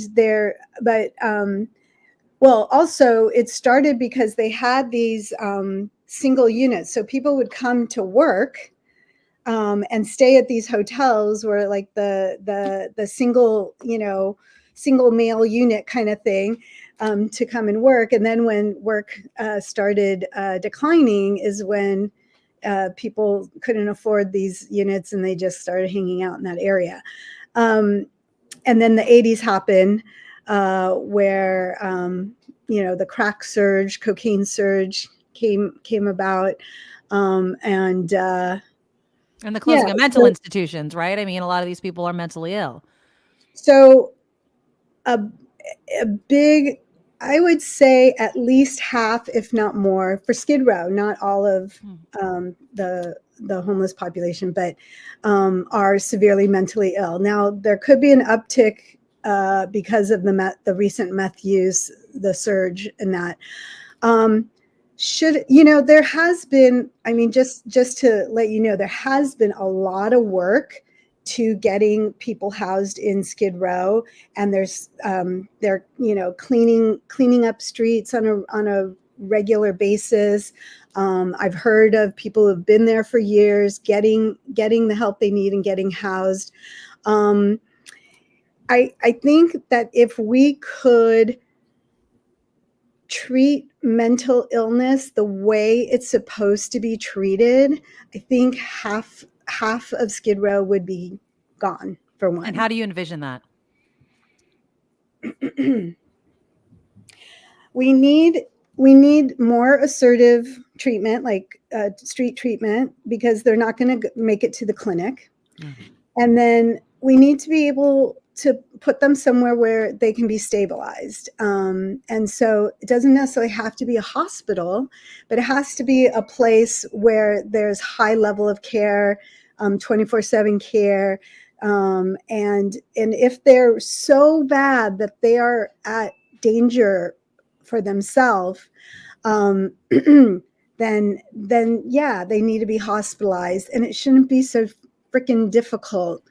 I can't tell you how hard it is to hospitalize someone, and not just to hospitalize them, but to keep them there for more than 72 hours, because you don't get better in 72 hours. No. In my book, I talk about marinating. You really need to marinate and in order to stabilize. And I get that it sucks to have to take away people's, freedom.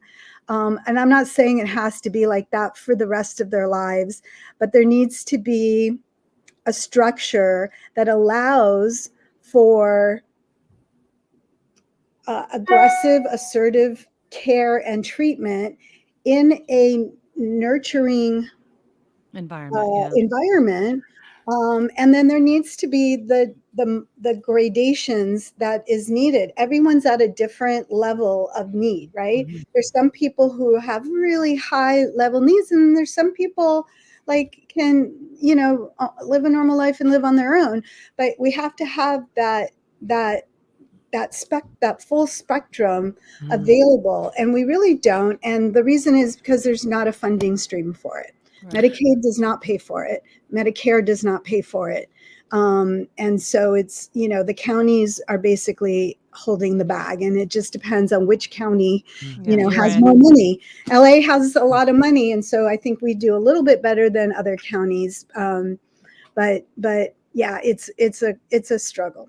It sounds like then what Governor Gavin Newsom is putting in place with the care courts would be something you think might work. Is that? Yeah.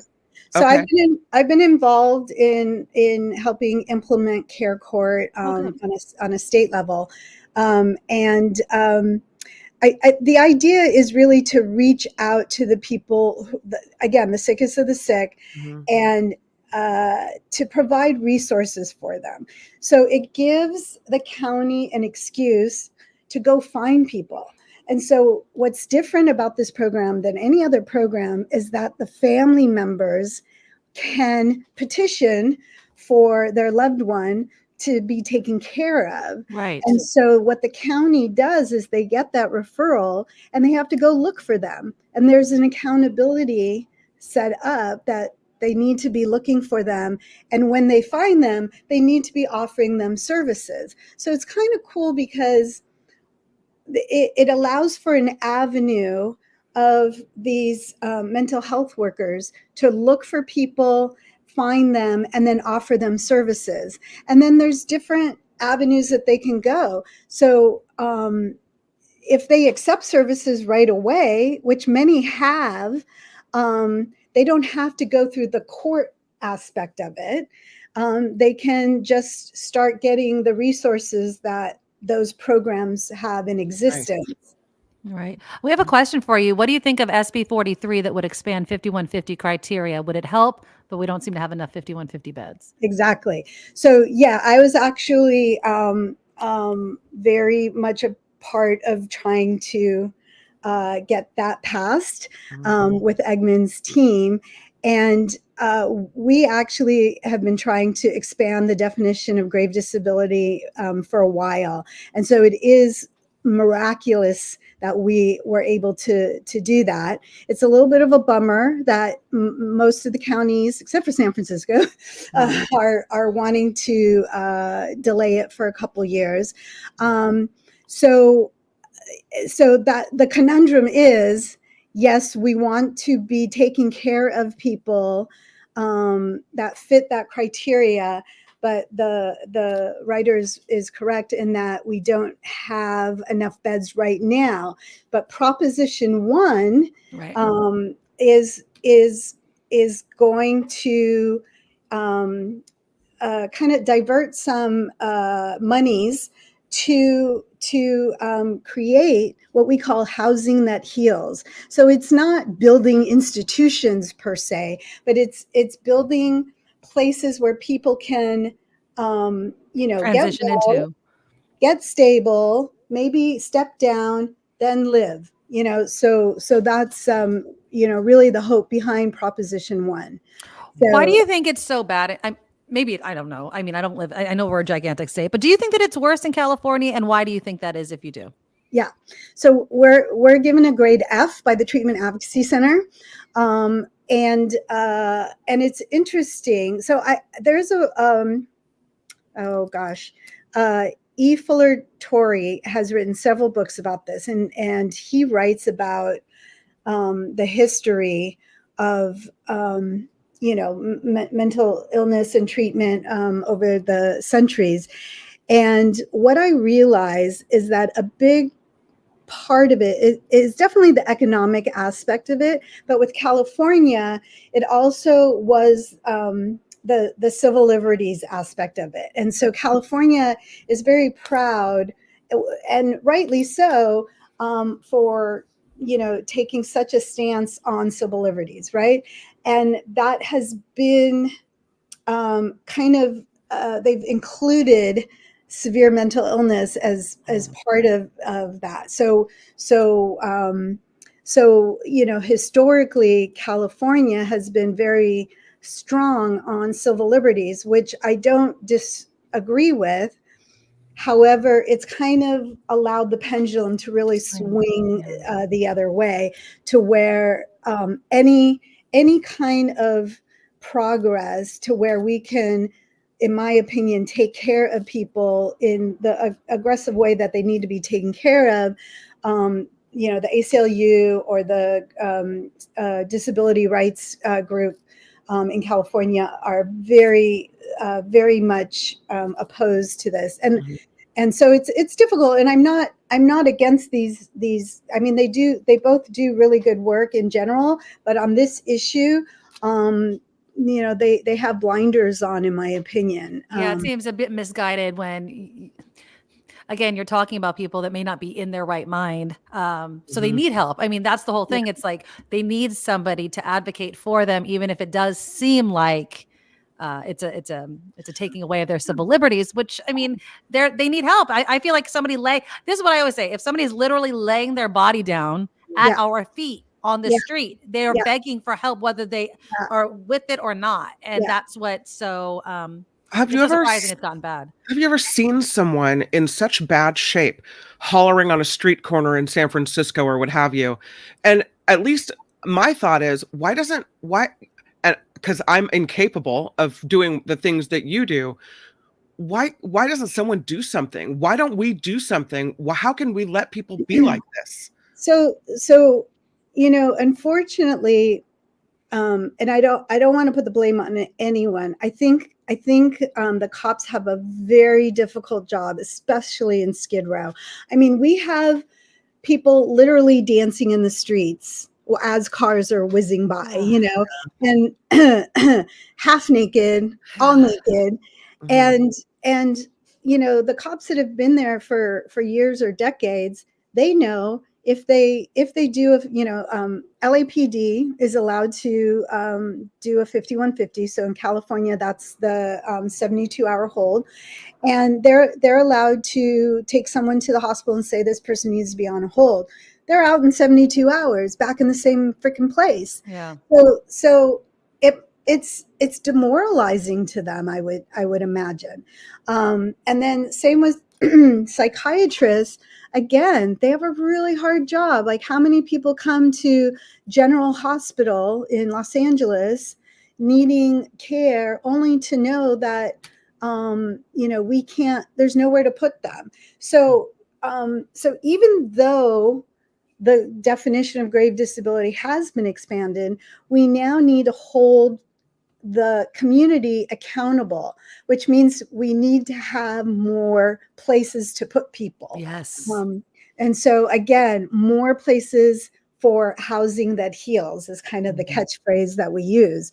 And it does include,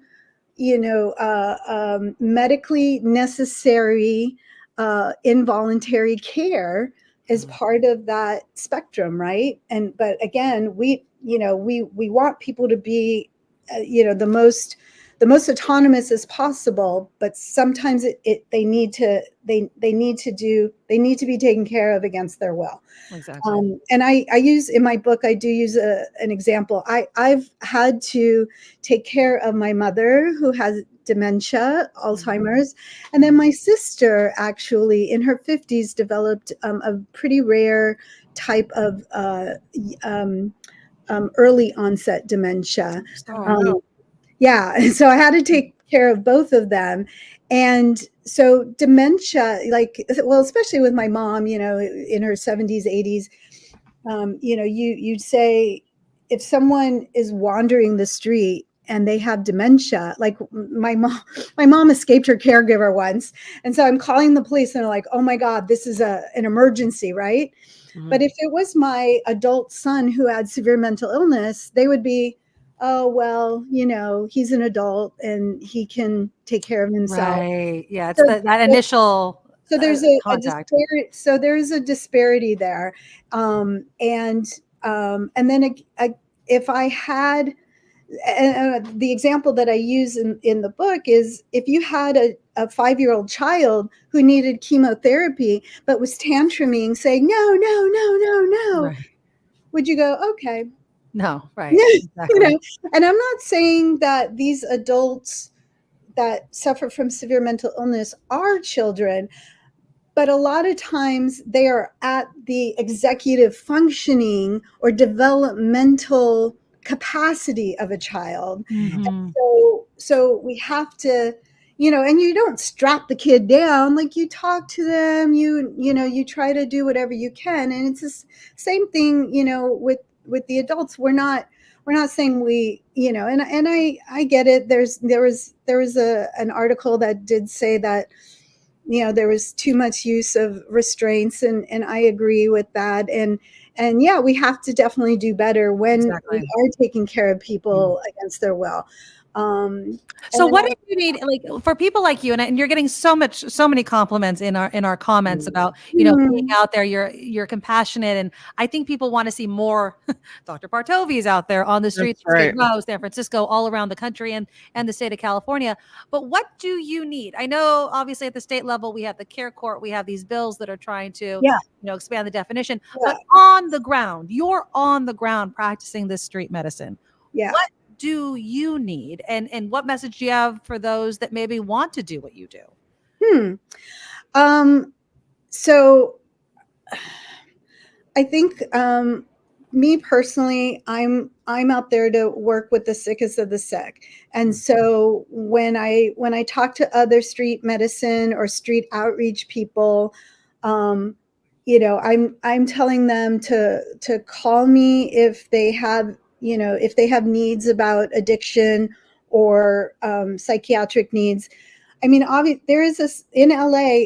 It's great that the Department of Mental Health does have an outreach team, an outreach psychiatric team, and yet it's still not enough. So I think the primary care clinicians need to become more comfortable with treating psychotic symptoms. If someone's in the emergency room, the emergency doctor can start, just like we are doing with Suboxone or buprenorphine, become comfortable treating people with psychosis, refill their antipsychotic meds, give them the shot if they were on it, refill that, have that available in the ERs, in the urgent cares, just because there's not enough psychiatric urgent cares and ERs to go around. And unfortunately, the medical ERs are the big dumping grounds for people with severe mental illness, and which is expensive too to handle these people. Right, as well. right, and to have, and to create a better flow for people who are severely mentally ill, and not just let them out on the streets, but take care of them, and let's start building more housing that heals, so that we can take care of these people. I love that Governor Gavin Newsom is really passionate about taking care of this population, and he's really trying against a lot of challenges and backlash and criticism, and so I would hope that as a community we can change our culture to say, this could be my mom, this could be my sister, this could be my kid, and you know what, this is someone's mom, this is someone's sister, this is someone's kid. And I can't tell you how many family members I have met who are so desperate because their kids out in the street, in the cold, in the rain. And I mean, I literally talk to someone every day, and it's so heartbreaking. And so, to have that compassion for people's loved ones, and think of someone as someone's loved one. That's kind of how I do it. And I start the beginning of my book saying, like, when I first started doing street medicine, I was out in Santa Monica on the promenade, and there's this elderly woman in her flannel pajama with little pink roses on the pajamas and slippers, like midday, asking for money. And, she looked like she might be in her 70s, which nowadays not very old, right? But at the time, my grandmother was alive. And I'm like, I'm sorry, if I saw my grandmother out in her pajamas, you would help her. Not only help her, I would, she was 4'9", right? I would grab her under my arm and throw her in my car. And, because she was the matriarch of our family, I come from a Persian Jewish family. There's no freaking way we're going to allow grandma to be homeless, asking for money. I don't care if she spits in my face, knocks me down. It ain't happening, And so if we can all have that same philosophy, of like, there's no freaking way grandma's going to be out in her pajamas and promenade asking for money. It's just not happening. So, Dr. Susan Partovi, I'm going to show your book. It's called Renegade M.D. It's a very easy read. I mean, it's filled with stories of people you've helped, the people you've met. And it can be a tough read at times, just because that people are going through this. I appreciate your work. I'd love to have you back on again. Keep up the good fight. If there's anything that we can do or help you promote besides your book, of course, let us know, because this is a huge problem. And like you said, it could be anyone we know. And someday it could be a person listening right now. You never know what's going to happen in a person's life. So Dr. Susan. Oh yes. On Proposition 1 in March. There you go. Oh yes. All right, Susan, Dr. Susan Partovi, thank you so much. Thank you, guys. So Thank you. Bye. Yeah. Bye. Yeah. I mean, when you talk about God's work, right? When you talk. Oh my God. I just when I think about what I do every day, and then I think about what she does every day, I feel like so inadequate for what I'm giving back to the world. This is somebody who's helping the people that need the help the most, and she's probably putting herself in danger sometimes to do it. Right. Just, But wow. I love the fact that she mentioned, obviously the outreach, you're creating that relationship, so that when she does say, "How you doing today, Charlie?" he can snap out of it sometimes and say, "Hi, doctor." And that's important. And again, I understand how complicated solving this problem is going to be, especially for a state like California. She was absolutely right, though. This whole idea of protecting civil liberties. And I've said this before. You guys know I'm a bleeding heart, right? But there has to be a point where they're desperate for you to not violate their civil liberties and treat them like crap. Of course not. But help me. I can't function for whatever reason, whether it's drug addiction, mental illness, both, right? It's people need help. And some of us just kind of hiding behind this. Well, I wouldn't want that done to me. Well, you're in one state. These people are in a completely different. And so vote yes on the measure one, Proposition one. And we have to take these steps. And when they decide, like we were talking, and again, Steve Adami with the Salvation Army and Destiny Pledge, when they say we're going to create a place for these people to go to get that transitional help and that treatment, don't say no, because it's either that or it's going to be another encampment, because these people are going to go somewhere. And so thank you guys. Great comments. It's not going to be easy, but hopefully we can do it together. All right, let's do a few headlines. We'll lighten things up towards the end of the show. Although it's very, very important. And again, like I mentioned earlier, San Mateo, doing their homeless count. I think San Mateo County is doing a homeless count. It's the first one. And they've also voted to fine homeless for refusing shelter. I mean, this is all part and parcel of the same exact thing. We all have an opinion on homelessness and how these people got here and this and that and the other.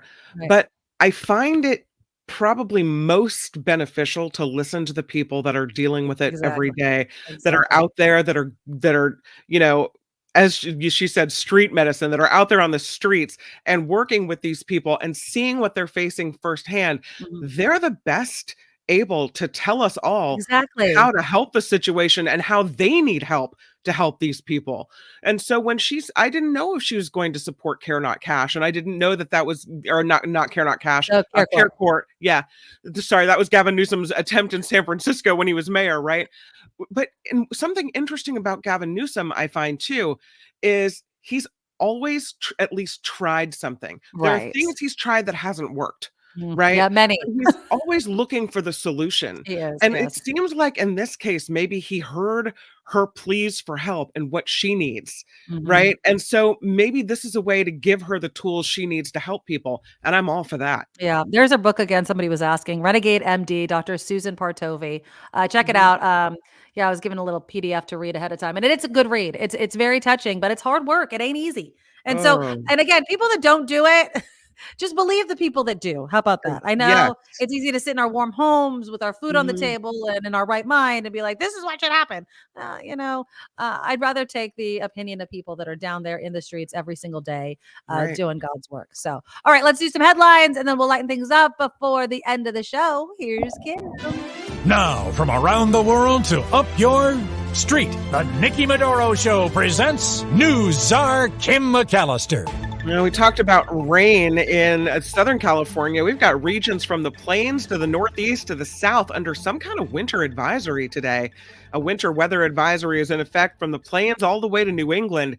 Areas from the southeast Texas spot to southern Tennessee are under flood watches as well. I mean, I got so much rain, but I'm telling you, there is nothing that is more wussy than California that gets a little bit of rain. I'm watching the news this morning and now I understand in San Diego, if you haven't seen the videos of the flooding that has been going on in San Diego, I mean, it's intense. I'm not trying to knock that. I understand that there's major things happening and it's cold, but I mean, sometimes I'm like, okay, guys, like that's bad. Yes. But the rain that we're getting, I know. You listening to Steve Paulson this morning on KTVU, I was cracking up. Like this band, I was like, it lasted for 30 minutes. People are freezing their butts off. Still, given our conversation, think about the people out there. Exactly. Rained on. I mean, what a miserable. Imagine being homeless and living in the snow. So let's just keep it all together. But we're very tender-footed when it comes to the weather in the Bay Area, at least. President Biden says the MAGA movement. You say MAGA or MAGA? I say MAGA. MAGA. The MAGA movement has completed its takeover. See, this is how not often I say it. MAGA. I say MAGA. Meg. MAGA. I don't know. It's too much. Screw him. Whatever. Well, the MAGA movement has completed its takeover of the Republican Party, is what President Biden said, following the former President Trump's win in New Hampshire. It is what's now down to a one-on-one race. Trump defeated former South Carolina Governor Nikki Haley 54 to 43% on Tuesday. Haley I didn't think it was that big. It was not a blowout. I mean, that's still significant. Beat her by 10 points, right? I mean... Yeah, but I mean, it's not as if she got 13. No. It's nothing like that. So do not drop out, Nikki. Just piss him off the whole entire time. Well, Haley has vowed to stay in the race heading into her home state's primary in late February, even though South Carolina's governor is among many prominent state Republicans endorsing Trump. She's not expected to win in her home state. I have to tell you. That is so surprising. And I was talking with Chip about this earlier. You heard about like Tim Scott. So Trump's out there in his victory speech, and he's like, he said something to the effect of, Nikki Haley must hate you to Tim Scott because Tim Scott endorsed Trump instead of her. Like, it's just like, you don't say these. This is the whole thing with Trump. Besides all the illegal things that he's allegedly done. The guy just has no tact. Like, you don't say those sorts of, that person must hate you. That person has a small penis. Like, why are you talking like this? You talk about Marco Rubio. It's like, you just don't say stuff like this. Like, yes, you do. It's so mind-boggling how immature the guy is. I swear my son is more mature than he is, but whatever. There's something appealing about that to people, though. I don't know why. I thought we were supposed to raise our children to not be like that. Right? That's what you would think. But then there's something maybe inside of people who, maybe they like, or they're like, say the things that I really want to say, but I just can't say. Terrible people down inside. You think these things. You don't say these things, especially if you want to be president of the United States. I'm sorry. What gets me is the people and the candidates who have said things about him. Oh, like, God. They don't that he's wrong in this way and wrong in that way and bad for America, and then drop out and turn around and then sing a whole different song and dance. Yeah. Well, of course they fall in line because that's the way. Israeli Prime Minister Benjamin Netanyahu says his forces will continue fighting until they reach absolute victory against Hamas. Israel's military and its intensifying operations around the second largest city in the Gaza Strip. The war began, of course, after Hamas killed more than 1,000 and took more than 200 hostages captive in its October 7th attack on Israel. Many of those hostages remain in captivity. U.S. Central Command is confirming 3 airstrikes were carried out Tuesday against Western Iraq facilities linked to Iranian-backed militias. According to the Central Command, the airstrikes hit 3 locations near the Syrian border that included headquarters and training locations for Iranian-backed groups, as well as the storage areas for rockets, missiles, and drones as well. The airstrikes were in retaliation for Saturday's attack that injured 4 Americans on a base in Iraq. I mean, it's scary to see military, the U.S. military jumping into all this. Senator Bob Menendez, a Democrat, by the way, claims his New Jersey home was illegally searched and is asking a New York judge to toss out most of the evidence. What? Dude, just stop. Stop. They found the gold bars, sir. The veteran Democrat says federal agents ransacked his home last year out of revenge because he'd beaten a prior prosecution. His lawyers are calling most of what was seized, including gold bars and $500,000 in cash from his suit pockets, exploratory rummaging. Exploratory. That's what a search warrant actually means. They can do exploratory searching. They were rummaging through all your crap and look what they found. Menendez is accused of accepting gifts in exchange for political favors for other countries, I should say. Senate lawmakers today will be looking at the use of artificial intelligence in law enforcement. The Judiciary Subcommittee on Criminal Justice and Counterterrorism will examine how AI tech is being used by police and how it could be used in investigations and prosecutions. The goal, make sure there are safeguards in place.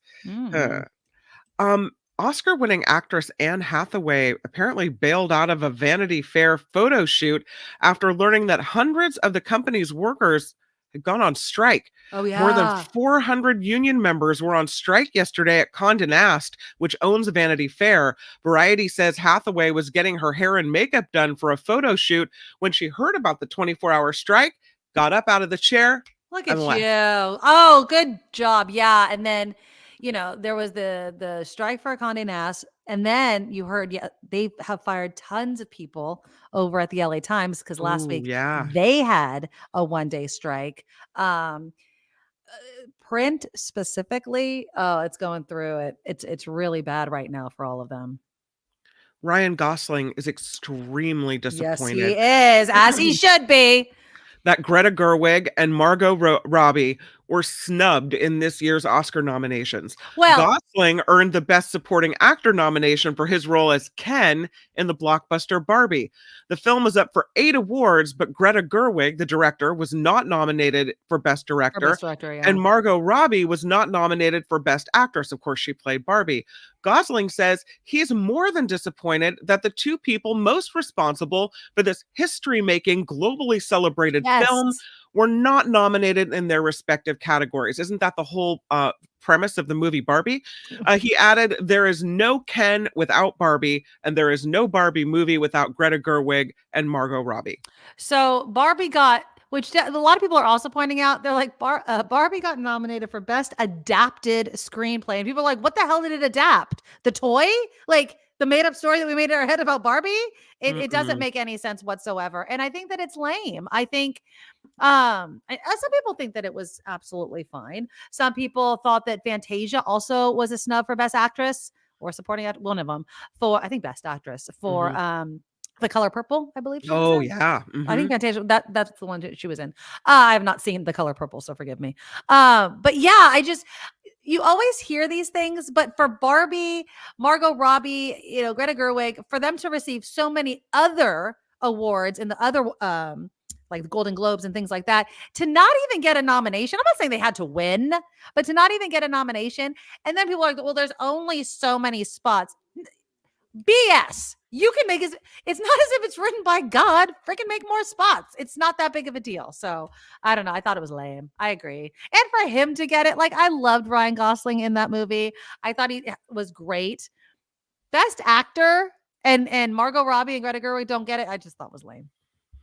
I love that he came out and said something though. Yes. Because how embarrassing to do that particular movie with that particular message. Yeah, and then he's the one that gets it. And he's the one that gets it. I mean, what does that say?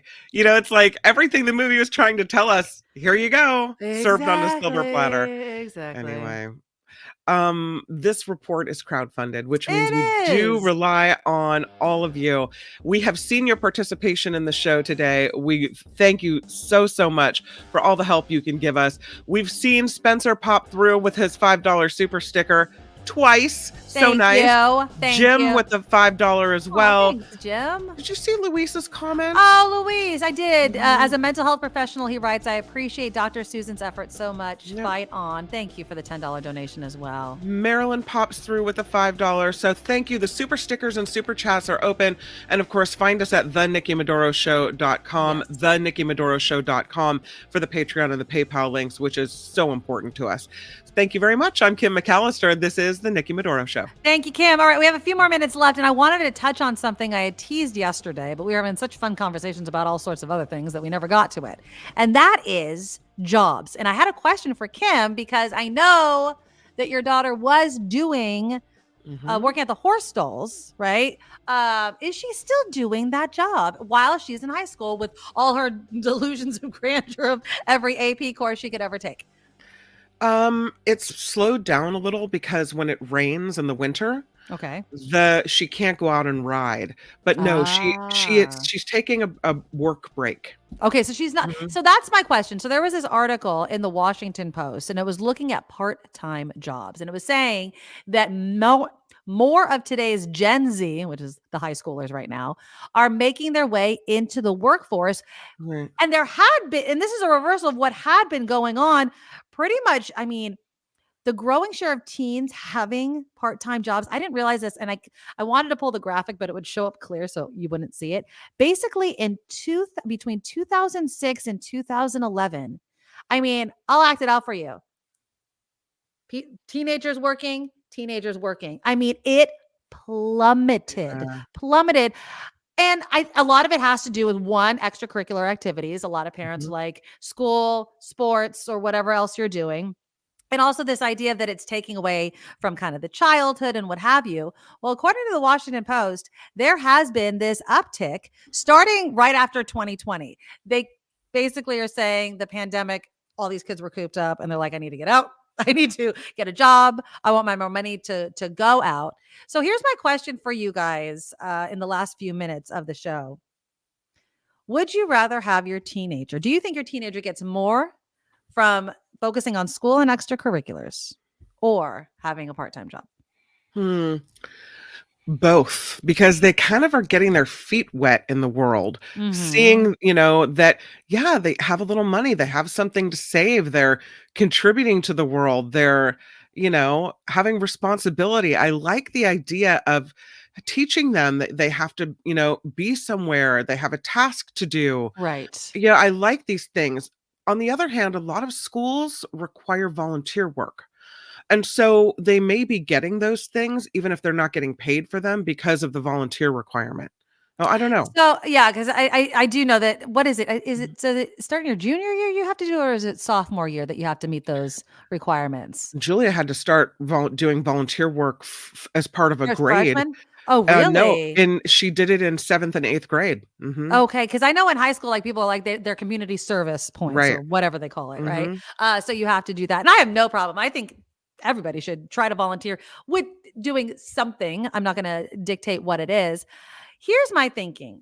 I just feel like a part-time job gives kids, on one hand, oh, I'm making my own money. Look what I can afford. I can stop asking my parents for gas money, whatever. But also on the other hand, it teaches something regarding saving, possibly investing, depending on how much money they make, right? And taxes. Like, I will never forget. My brother was in town. I think this was like 2 Christmases ago. And my niece was a little bit younger, but she had just started kind of working full time. Now she was out of high school, but she was working at her first full-time job. I've never seen someone turn Republican so quickly. They're like, all of these taxes and da-da-da-da-da. And I'm like, what do you mean they take this much money? What's FICA? Yeah. But it's something also that I want to put in my kids' mind to help them continue to either go to a trade school or learn another skill, because you're going to tap out at, let's just say, Togo's, which was like my first job, right? So are you going to be a sandwich maker your whole time? Not knocking sandwich makers. Maybe you want to be a manager, and that's a great, thing to go into. But if you're just planning on making sandwiches all day, you're only going to make so much money. And if you want to make more money, then you need to get a job or a skill or an education to do that. Lori says adults are taking those jobs as people are underemployed. Yeah, that is another problem. And on that note, Lori, how many people say, oh, that job is just for high schoolers, when we know that that's not the case, right? We know that 40-year-old woman sitting behind the McDonald's, cash register has a family and mortgage possibly, or rent, or somebody else that they need to pay for. They're not wanting to just make high school money. There's no such thing as a high school job. You need to continue doing it and getting better to make more money. I just feel like if we're going to entice kids to do something, Gen Z, high schoolers, I like both, but if I was going to lean towards something, I would say a job. Just because there's a life lesson in that as well. I feel like that you can't get that doing everything you love to do, right? I'm gonna ride my horse all day, or I'm going to, even though she gets paid for that, but I'm gonna do my sport, my baseball, my softball, my football, whatever. I'm gonna do that, and then you're gonna be shocked by how much they take out for taxes, how much you actually get paid. Oh, I want to do this, that, and the other. You need to be able to do that and understand that. I remember being, right in college, trying to figure out my next move, looking at how much these jobs pay versus how much I have to pay for rent, and being like, I don't know, man, I might need to stay in school a little bit longer and get my degree. So As it can be that learning. Blue Spark says, glad I'm still not doing that first job, right? Some of those first jobs are like, okay, this is what work is like. This is what I don't want to do. How can I get myself in a better position, right? Exactly. I am happy though. Yeah. I'm happy to see that more teens are amongst the workforce. I always wonder what my daughter's first job is going to be. Gary, thank you so much for the $10 super sticker. This was a jam-packed show. I appreciate all of you guys. Again, our thanks to not only Chip Franklin, but Steve Adami and Destiny Pletch and Dr. Susan Partovi for all coming on. Links to what they're doing are in the show notes right underneath this video right here. So if you want to connect with them, the book, again, Renegade M.D. Let me show a picture of it again so you know what it looks like. You can find it on Amazon. Go to the bookstore. You can pick it up. It really is. It's an easy read. It's less than 300 pages, but it's a good one. And I think will really open your eyes to what's happening on the streets. Okay, tomorrow we'll do a bunch of stuff that I didn't have time to get to today. Stay right here, though. Mark Thompson, and then the After Party Live with Kim and John Daly. See, I feel like that's an awesome job, though. I love that for her. That's so funny. Murphy says, I was a Smurf at Great America and a singing bear cub in Yogi's Great Election Show. She's always a performer. Murphy, you're just awesome. Dance teacher, runs her own dance studio. She's awesome. All right, you guys, stay right here. Thank you. Please make sure you are subscribed to the show. And if you can donate, please do. We depend on each and every one of you. Go to our Patreon, theNikkiMadoroShow.com, theNikkiMadoroShow.com. All right, see you tomorrow. Bye-bye. Nikki, you're all so awesome. You're proud, like a beautiful blossom. You're also the best. I really can't rest. You're all so awesome. Wow. Okay.